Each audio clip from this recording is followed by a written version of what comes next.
पूरे मुल्क में जितनी यादियाँ थी, जितनी वोटर लिस्ट थी, उसमें से मुसलमानों के 10% नाम वोटर लिस्ट से कटवाए गए।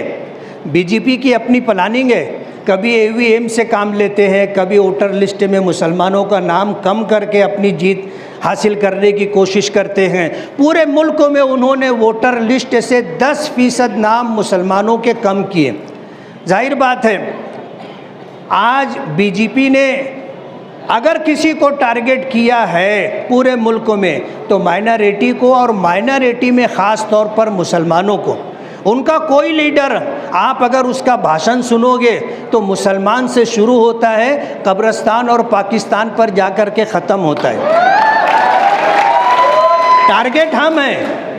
हम ये चाहते हैं कि मुल्क में वो पुरानी गंगा जमनी तहजीब जो थी, जो भाईचारा था, जो इंसानियत थी, जो आपस का मेल मिलाप था, खुशी गमी के मौके पर हम एक दूसरे के यहाँ आते जाते थे, एक दूसरे के यहाँ प्रोग्रामों में शरीक होते थे, वो सब कुछ ख़त्म करने की कोशिश की जा रही है। नफ़रत का माहौल पैदा किया जा रहा है। आप देखो किस तरह की बात, यानी मैंने एक बाइट देते हुए ये बात कही थी कि ऐसा नहीं था जैसा मुद्दा बना करके इस मर्तबा इलेक्शन लड़ा गया कि भाइयों बहनों आप सुन लो, अगर इनकी सरकार आएगी तो तुम्हारे गले से मंगलसूत्र उतार लिया जाएगा, तुम्हारे घर में 2 भैंस होगी तो एक भैंस कांग्रेस पार्टी खोल करके लेके चली जाएगी, आपके घर में अगर 2 कमरे होंगे, 2 रूम होंगे तो एक रूम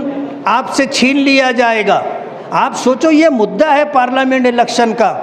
लेकिन इस तरह की बात इस मर्तबा पार्लियामेंट इलेक्शन में हुई है।